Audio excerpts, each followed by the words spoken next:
Bobby Manning here. Welcome to a Wednesday afternoon edition of the Garden Report. Busy week for the Celtics, back-to-back in the books. Wins against the Pacers, as well as who did they play the game before that? Whoever they played. Everything's just playing together at this point. It's that time of year. Caitlin Cooper's back. Fifth and maybe final matchup between the Celtics and Pacers this year. I feel like that's not going to be the case the way it's gone this year, Caitlin. And this, like the others, an interesting game. Ton going on schematically between these two teams as they try to match up with each other. It's Tyrese Haliburton's return, and Pascal Siakam's in the mix, so I'm excited to talk to you about that. But this game looked like it was headed for a blowout. Celtics took a 20-point lead midway through the game, and then Pacers went on a massive run to take a lead of their own, I think 34-11. And Celtics closed it out late with some good execution. Big plays down the stretch. Neesmith got a corner three to potentially tie it, but Derek White jumped a screen in impressive fashion and blocked it to pretty much secure the win here. So a lot of fun. These two teams going at it again. No Horford on the Celtics side, no McConnell and Mathurin on the Indiana side here. But what stood out most about this latest matchup between these two teams to you? I mean, I think a lot of it goes back to Tyrese. Tyrese has missed 10 of the last 11 games. He was on a minutes restriction last night, but he also started the game 1 of 5. And in the prior game that he was available in before he got injured, he started the game, I think, for that entire first quarter 0 of 4. And I think some of that on his part last night was certainly rustiness when you're out that long, but also I think it has a lot to do with Boston and what Boston is doing on both ends of the floor as well. Because in both these games, something that has in common is how much Boston goes at him defensively, whether that's targeting him directly in pick and rolls or that's using some off-ball screening actions with Porzingis at the elbow, where the Pacers have really had trouble just guarding like basic split actions and chin screens at the weak side slot with him involved in them.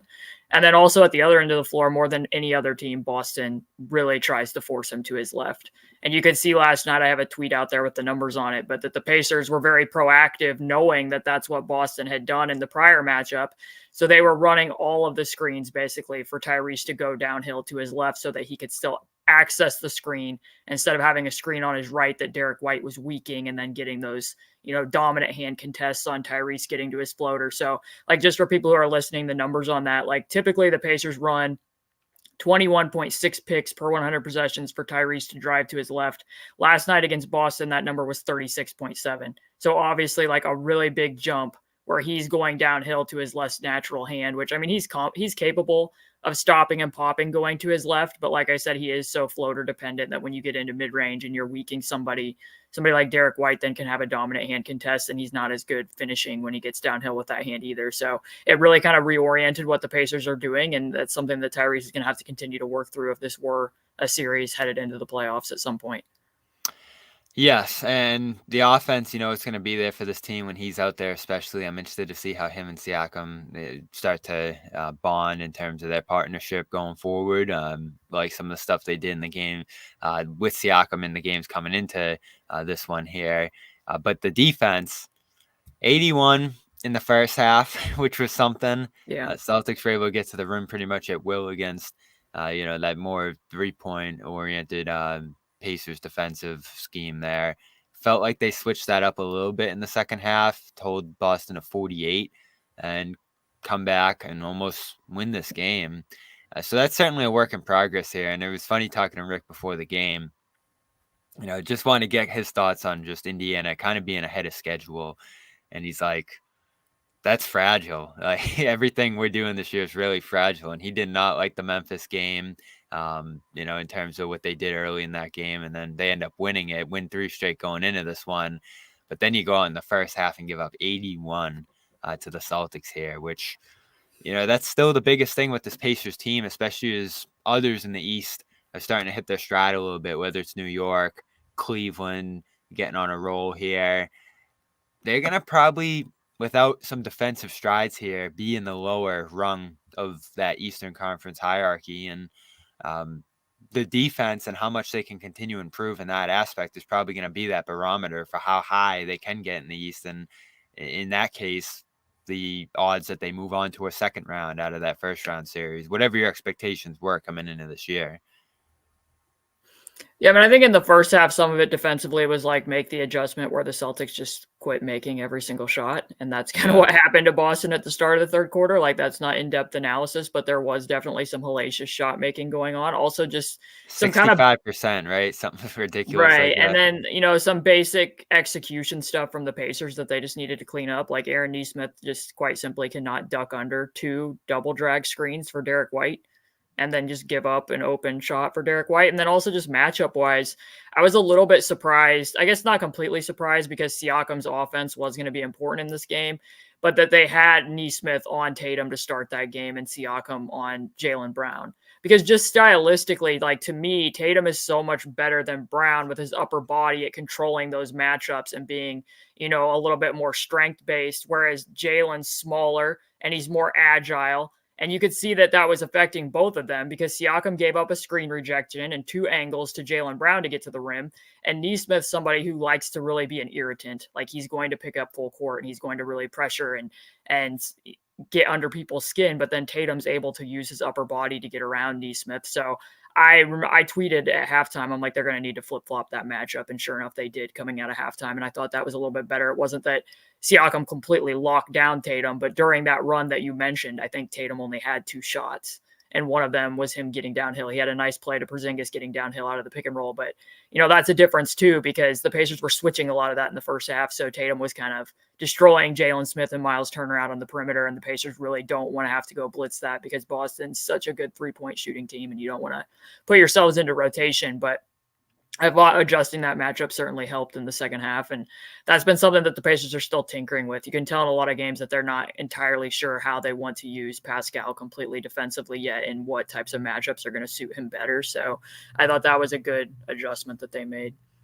Yeah, and that defense is always a work in progress with this team. But Mm-hmm. in terms of offense with Siakam in the mix now, I love that they're still able to play bigger, into second units with Smith. I like that they're still using him offensively, even though they have, that Siakam Turner combination that they theoretically could stagger a little bit and go to some of the smaller looks, but they're playing bigger. And it had an impact in this game in a major way, especially in the second half. The offensive rebounding nearly swung this game in Indiana's direction, just a dominant showing. I think they ended up with 19 in this one. Siakam grabbed specifically 4 of them. So that pressured the Celtics big time, especially that combined with the speed. I know Joe Mazzulla talked about that they're able to get into the half court. You end up with some cross matches, and that can lead to the offensive rebounds. So I think that's a real strength for them. As far as Haliburton and Siakam's connection, that's obviously only going to grow. And I think Siakam in the system from the start was intriguing to me because, to put it simply, he seems like a little bit more of a methodical player to me, a guy who's going to post up a little bit, size up the defense, really, isolate at times. And obviously the Pacers run a little bit more of a motion, random offense out there that plays in transition. That's a high speed offense out there. They're having him shoot some threes too, it looks like. He said last night, and I'm sure he said it already, that it's going to be an adjustment. It's going to be, something that takes some time here in terms of getting him involved. But I do like the fact that he gives this team a little bit of a different element. And I think you saw it at the end of the Memphis game. I think it was going to him in the post, slowing things down a little bit. That really didn't seem to be an element that this team had before that he gives them a little bit of, which I like. And it's a little bit of a contrast to what they do in general. But I think it's good to have that, especially late in games. Yeah, I mean, that's how I wrote an article after their first game against Phoenix entitled the end of it, basically, that like he's very staccato and has these long, languid finishes, whereas the Pacers offense as a whole is very lyrical, flow-based, and that he fits in by distinguishing himself because it does give them a change of pace to a degree. But also, like, I also wrote that it was like the early bully gets the ball because his post-ups fit right in with what they do transition-wise. It is somewhat of an adjustment for Pascal because the Raptors – before the trade were leading the league in transition frequency, but they mostly were running off of stops and turnovers. The Pacers run all the time. So he's getting a lot of opportunities where those post-ups are coming just from him doing early work and sealing very quickly. And I think something that Rick Carlisle's pointed out, which I have also pointed out, is that like he had 31 points against the Phoenix Suns the other night, and he still doesn't even fully know the plays. Like at that point in time that he had like one practice, you can tell certain possessions where like Nembhard and other people are having to tell him like, hey, you're going to run across these picks, then you're going to go there. And he can kind of just like sleepwalk his way into points because he is so good at finding mismatches and advantages within the offense. So I think something that like how this changed this particular matchup is that the Celtics kind of moved away from having Porzingis guarding Miles Turner because they like to use him somewhat as a weak side roamer off the weaker shooter so that he can stay nearer to the basket with how much the Pacers were popping Turner, even though he didn't shoot the ball particularly well from three last night. So he's sagging off of Siakam, and Siakam gives the Pacers an element they have not had in the Miles Turner era and such that like if there is a cross match at the 5 spot, this Siakam can keep a live dribble. So you were seeing him, back up and charge at Porzingis with speed and keeping that in his live dribble in the middle of the floor. Then he's attracting attention and kicking it out to Nesmith for a 3. Or they're like running stack, and instead of having Buddy set the stack screen, Buddy comes out from the roll and sets an empty pick and roll for Siakam to then go at Porzingis, who is sagging off from the corner. It's those types of actions where if you look at Thaddeus Young, you look at Domantas Sabonis, you even look at TJ Warren, who often wasn't getting cross match at the 5, that they've never had somebody next to Miles who can do that. Because a lot of times teams will put the 4 on Miles, put the 5 on the opposing 4 to try to stymie the offense and keep that big providing passive size at the rim. So that's something that I felt really stood out in the second half, is that Siakam is such a wizard in the mid-range and can really still keep a live dribble even if he is seeing that help and be making plays for other people. Let's get to our old friend Nesmith, because when I looked up at the end of that game, and I knew he was scoring steadily throughout, but I see 26, 12, and 7 from him. I never imagined that stat line from him ever. And I did like him as a prospect. I liked different things he flashed in Boston. Certainly, in his transition to Indiana last year, was able to play with a lot more freedom and effectiveness.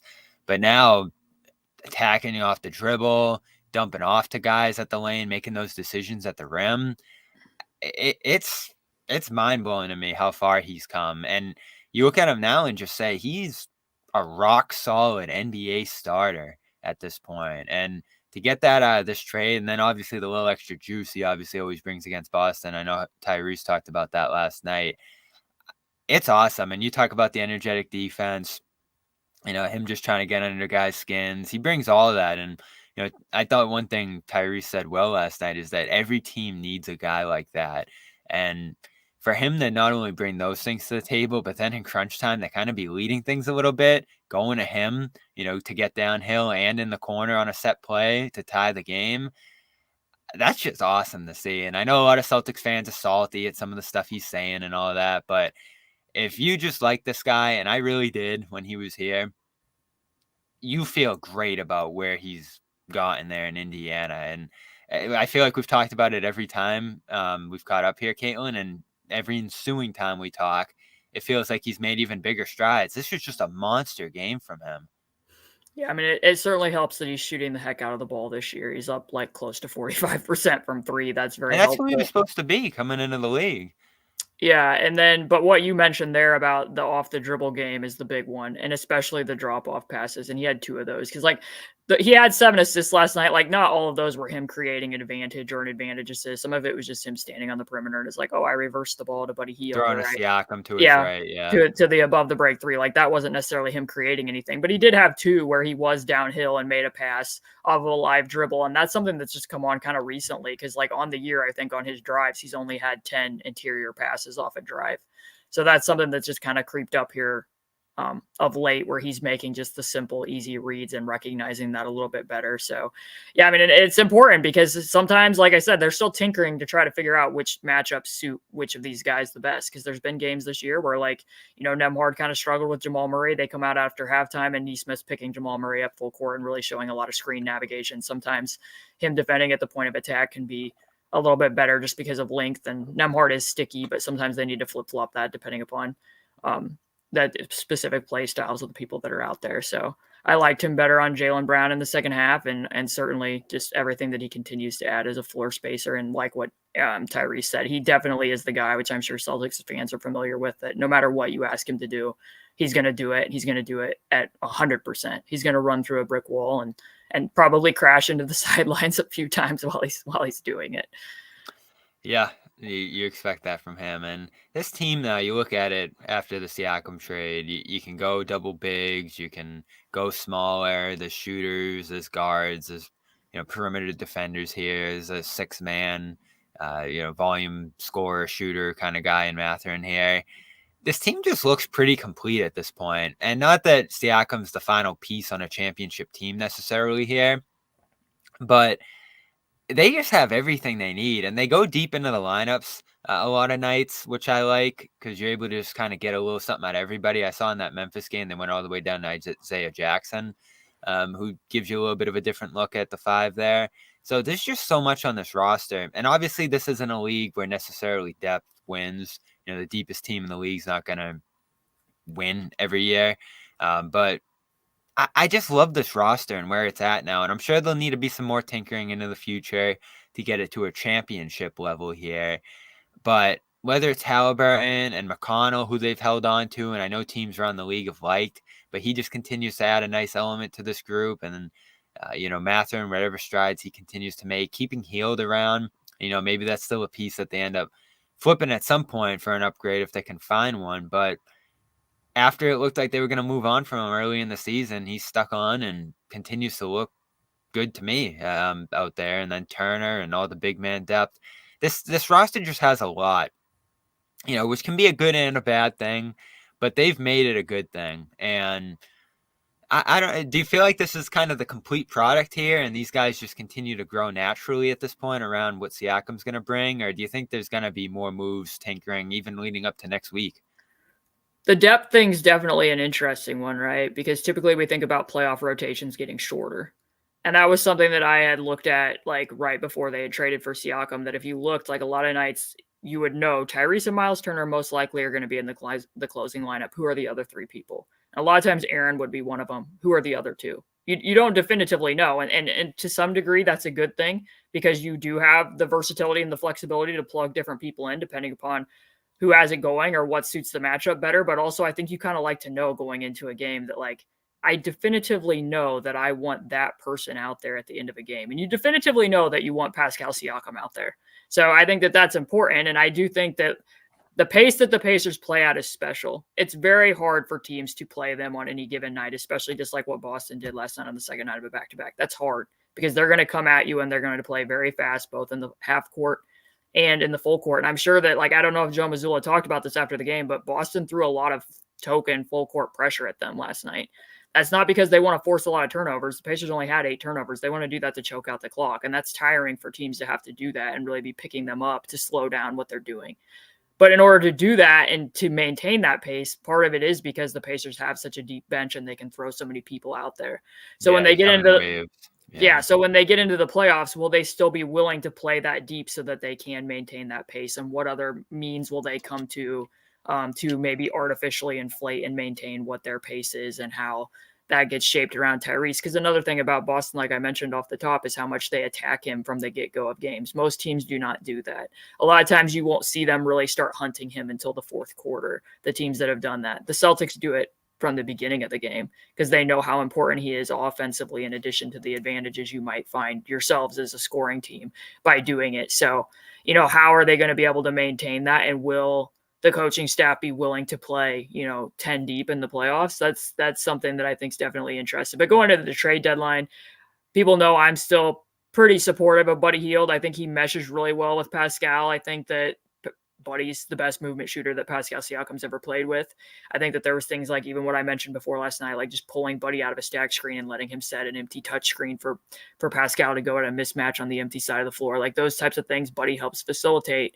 But as the front office, you have to be really informed of, they were pretty far apart in extension talks to start the season. Do you think that he's more valuable to you in this close of the run than he is to another team? What's potentially out there? I don't fully know the answers to that, but they're going to have to be in touch with him and knowing what his plans are in case they do want to find some more defensive reinforcements, because that's a part of it, that even if they start to improve, like you can see them put lineups out there like Nembhard and Ben Shepherd together last night were pretty dynamite, trying to take away some of the Derek White, Jason Tatum stuff on a few possessions, but you still are going to have to figure out a way to protect what your weakest link is. And I think that's the biggest thing for the rest of the season is, if it is Tyrese or if it is Buddy out there. Buddy did make a couple really good defensive plays at the end of the game last night, but like, how are you shielding and protecting those mismatches? Yeah, and so they got 5 looks at each other this year.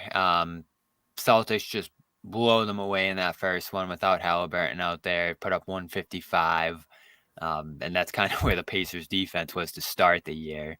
And then going to the in-season tournament game, Pacers really lay it all on the line in that one, 26-13 for Haliburton.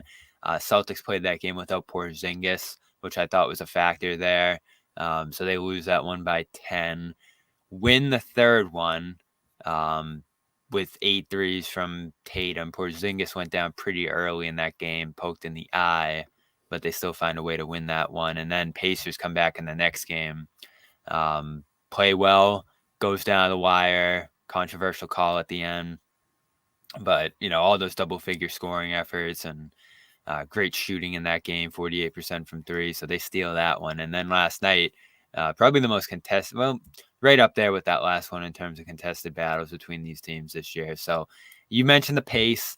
Can the Pacers create that kind of pace in a playoff environment now? And I think the layer on top of that that's made them so good this year is they don't turn the ball over playing at that pace. And 8's probably a little higher than you want it to be, but not especially at this pace, not a devastating number. It's a solid one.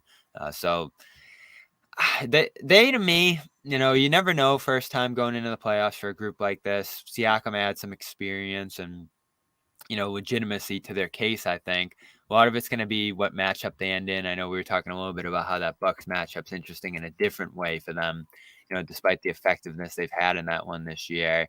I don't know if this group's ready to win a playoff series, and we've talked about this before, but I do think they're ready to push a team 6, maybe even 7 games if things break right, just because of the top end talent here. Like Haliburton's ready, I feel like, and they're gonna have to scheme some things up to protect him defensively against a team like Boston, especially with Porzingis out there when they're really going at him.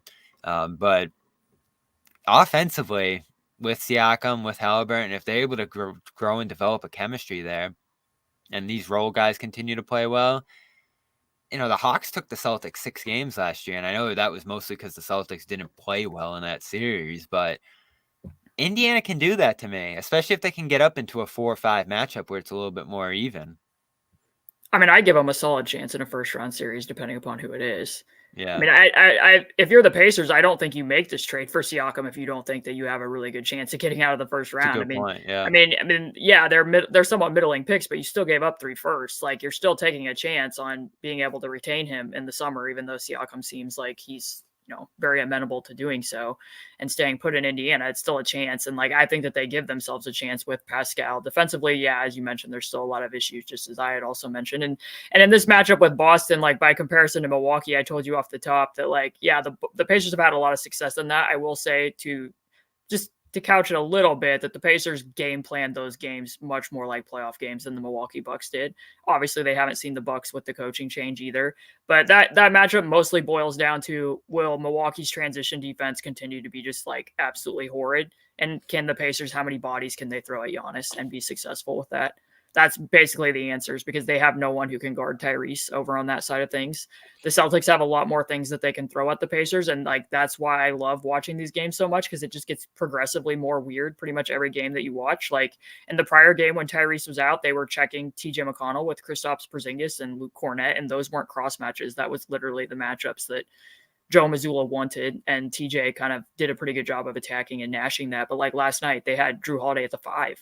There was minutes at the end of the second quarter where Drew was playing the 5. Sam Hauser was the tallest player on the floor for the Celtics, but Drew was operating as the screener to engage Miles Turner and get Jason Tatum some of those switches that Tatum really destroyed toward the back end of that quarter. So they can just throw, like they try to sow so many seeds of confusion with the amount of cross matches and the defensive assignments that they can confuse and match up. And the Pacers have to really think through that. But like, that's why I think like every game becomes like 5 games within a game. It just keeps taking on more and more shapes. And in addition to just what Boston's willing to do with all the different types of defense that they play as well. And that's something that I wish the Pacers would borrow from them, quite honestly. Like they've played zone under Rick Carlisle. Obviously, Rick Carlisle likes matchup zone, going back to the championship that he won with Dallas, but they've only played 7 possessions of zone this season. And I actually think like in a game last night, as counterintuitive as it sounds, because the Celtics were shooting the ball so freaking well, is that zone might have actually helped them a little bit, just to change the complexion of that game, just to throw something else out there. And also because you could like potentially put Tyrese in the bottom line of the zone to kind of protect him more, and just to take away some of the matchups where he's getting directly put into the action. So I'm kind of interested to see if the Pacers will add that, especially because Pascal has so much experience morphing between types of zone and all of his years that he played with Nick Nurse as well, or for Nick Nurse, I should say. Let's talk a little bit about Drew right after this, because we don't talk about him a ton. I feel like his impact's just so subtle. You mentioned him there, but we're brought to you by FanDuel here at CLNS Media and the Garden Report. Check them out right now. They are offering $150 in bonus bets leading up to the big game a week from Sunday. Head over there and celebrate the Super Bowl with America's #1 sports book. It's all about scoring, the best seat on the couch, grabbing your favorite football snacks, and placing some super bets. Then transition into whatever Super Bowl bet or bets that you like. You can bet on which players will score a touchdown, how many points will be scored, and so much more. Of course, who wins the game as well. And again, you're going to get actually $200 in bonus bets right now. So that was right off the top when you go to fanduel.com/Boston. So go check that out right now. Easy to use app, get paid instantly.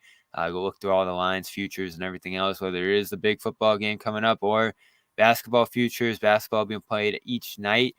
Go over there and check it out at fanduel.com/Boston. Again, that's fanduel.com/Boston. Make every moment more with FanDuel, an official sportsbook partner of the NFL, CLNS Media, and the Garden Report. Of course, must be 21 plus and present in Mass. Check out sportsbook.fanduel.com for more details. Gambling helpline ma.org. 800-327-5050 for 24 support in Massachusetts. Let's get back to Drew, Caitlin, because you noticed his 5 skill set, which I think is really impactful on this team. Him as a screener, him as ability to space the floor if a team's trying to play off him defensively, as a lot of teams try to do in the league. He's able to knock down that shot at a high rate. And then the corner crashing. And I know Boston's offensive rebounding didn't play a big part in this game, but they've statistically been one of the more effective teams at rebounding missed 3-pointers this year, which obviously goes in hand with the amount of threes that they shoot. So I think that's been a nice balancing act for this offense, where if they get cold for a game or games, he's been there at a significant rate to grab those and kick them out. And, I feel like he's just getting more and more comfortable within the flow of the offense too, even though they don't really use him as much of a creator. That's kind of gone to Derek White, rightfully so. But you look at his numbers this year, up to 46 in the field, 43 from 3 on 5 attempts a game. 4.5 assists without a ton of ball time, and 6 rebounds, which is a career high for him by far. So it's a new Drew Holiday compared to what we saw from him on the Bucks, where he was, the second option at times through Middleton's injuries last year. He's effectively the 5th option on this team, and subtle offensive impact, but massive defensive impact, as you talk about there. And I know one thing that I've emphasized this year is he's calling this team's defensive plays. When they go into that press, that's him. When they go into some of these zone looks, Joe has entrusted him and kind of saying, all right, what are we seeing from the offense? Could we go to this for a couple possessions? And he'll kind of call that out. And he said that's the first time in his career that he's doing that. So unsung, game-changing presence for this team. And one thing we talked about early this year is he was defending 5s as much as guards a lot of the time, which is another layer of his impact. So I want to talk about him just because he's probably the star who gets talked about least on this team. I love Drew Holiday. Like, I absolutely love watching film of Drew Holiday, and I like what you mentioned there, too, about the differences for him between Milwaukee and Boston, and that, like, you watch him in playoff series, and because so much was asked of him to be doing, picking people up full court and everything that was required of him as a point of attack defender in Milwaukee's drop scheme, that, it became too much Drew Holiday on offense at times. And what Milwaukee's crunch time offense would be, and asking what was asked of him. And now, like, there's been matchups against the Pacers this year where, like, in the prior 2 games mini series that they played, like, Jalen Smith was guarding Drew Holiday And the Celtics weren't even looking at that because they didn't need to, because Tatum and Brown were getting whatever they wanted in that game where they both combined for 70 or whatever it was. So it's like you just watch it and it's like, oh, that's another weapon that they have that they're not even really having to get to, but they could if they needed to. And then defensively, everything that you just said, like he is a defensive playmaker. He's a defensive quarterback. Like I pointed out the one possession where they're playing that 2-1-2 zone, kind of looks like a 3-2, but it's more of a 2-1-2. And Joe's just giving him complete autonomy to be making plays and deciding, where they need to go and what they need to do. And the fact that they're morphing between zone and man out of that, like when the ball breaks the free throw line, the Celtics will go from that 2-1-2 zone into matching up and playing man. That's very difficult to do. Like teams that try to play and switch between defenses mid-possession. Like the Pacers tried to do that 2 years ago where they would go to man on high post touches. And you could see that sometimes there'd be a little bit of lag. Like it was good because it would force the guy in the high post to have to make a play, and not everybody, like aside from Jokic and, Sabonis and Şengün types, can really be making reads out of the middle of the floor when you go man and take away some of the cutting and natural stuff that comes out of man defense. But the Celtics do that.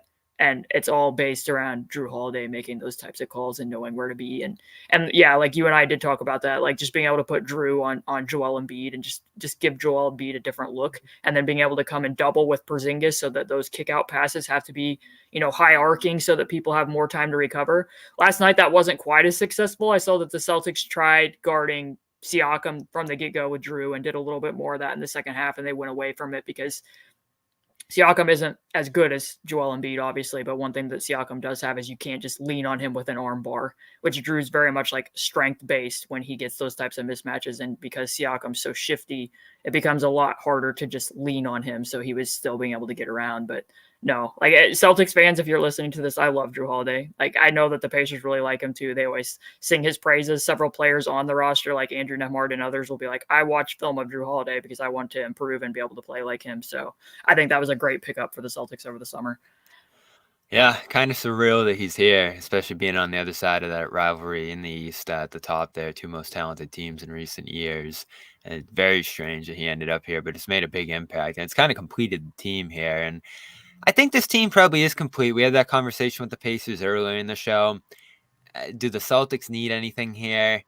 They keep kicking it around. It feels like maybe there's something out there that they can add if it doesn't cost them a ton, if it doesn't disrupt what they're doing right now. That's kind of been their approach to this deadline.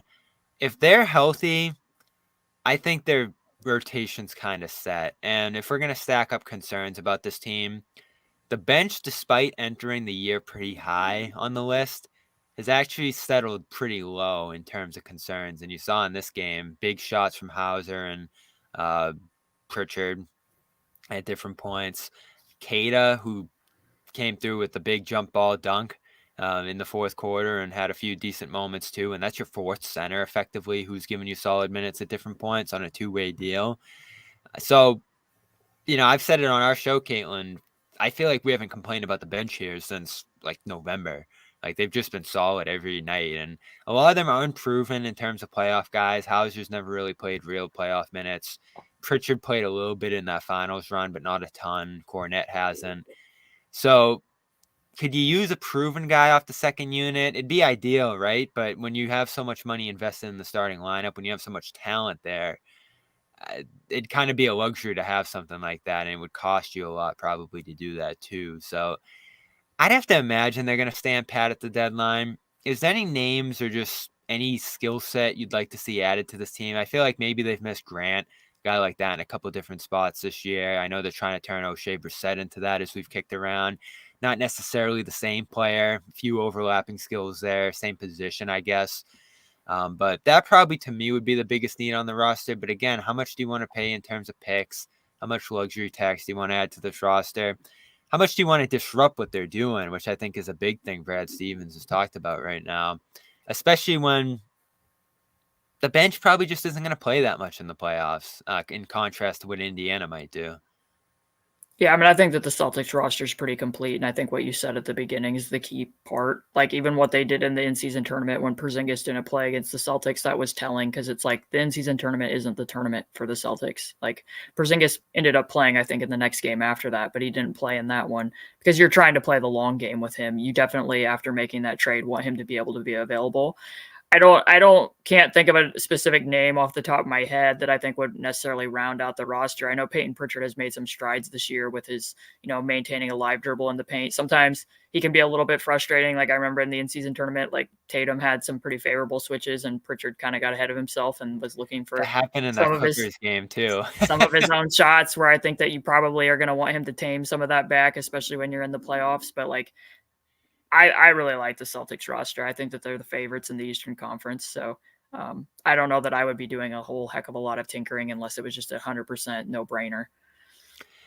Yes, definitely. So if you did, before we get out of here, have to stack up one concern with them because I do think they're looked at as the favorites still. Clippers are creeping into that territory and obviously got a pretty convincing win over them this week. Denver has to be considered in that category, of course, too. But in terms of the East, it does feel like the Celtics are prohibitive favorites here, depending on what Milwaukee's able to do. New York's made some strides here, too. But Celtics have pretty much been a league of their own here. We've kicked around this week on the show them against switching. Still feels like that's probably their top concern here.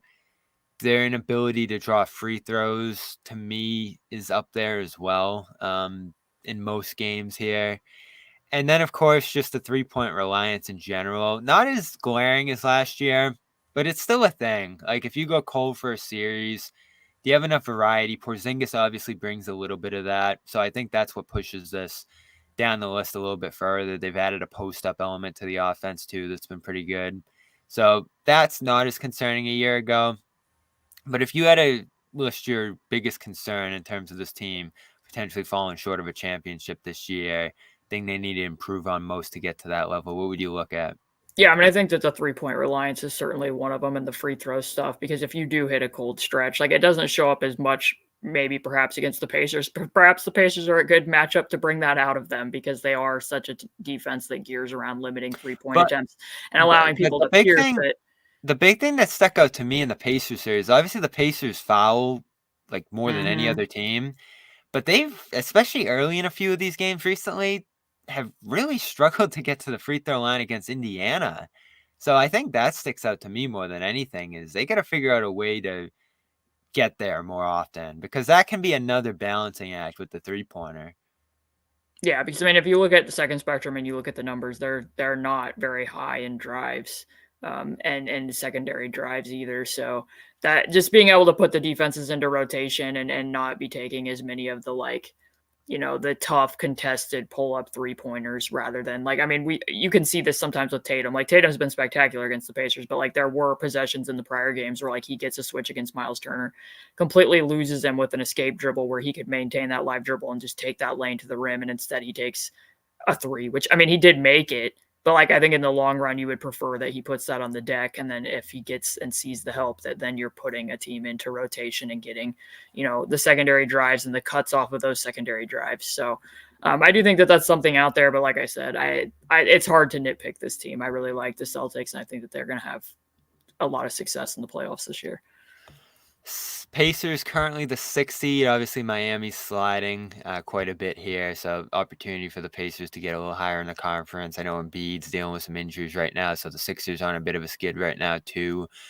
So they're right in the mix. Do you have a feel for where you think they'll end up in the conference hierarchy by the end of the year? Do you think they're going to be in that play-in territory, or do you think they've shown enough at this point to say they could be top 6, they could be home court? Because last year, people forget they were in that 6th seed up until Haliburton's injuries struck later in the year. So that's probably my sweep spot would be like 5 or 6 for them.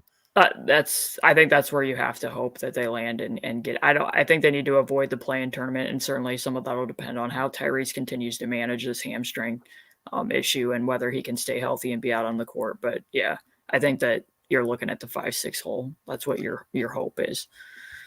And she is Caitlin Cooper. Check out her blog, Basketball She Wrote. Amazing read over at patreon.com/basketball she wrote. Support her work. She does an amazing job. Great friend of the program, of course, as well here on the Garden Report. And unfortunately for now, that's it for Celtics Pacers this year. But I do think there's a good chance these teams can meet again down the line, given how it's gone this year. All-Star, of course, in Indiana as well. Are you going to be attending, Caitlin? I will. I'll be in Indy for All-Star Weekend. I'm pretty excited to see how that looks in the city. So looking forward to it. Awesome. I'll see you there. Looking forward to that. Hopefully, a handful of Celtics will be there as well. Tatum, the representative for Boston, alongside Haliburton in that starting lineup. I'm sure we'll see Brown there too, maybe Porzingis. So, gonna be fun. Gonna be a fun event. Gonna be great to meet you in person. And I'll talk to you then, Caitlin. Thanks for joining us here today. Yeah, thanks for having me again.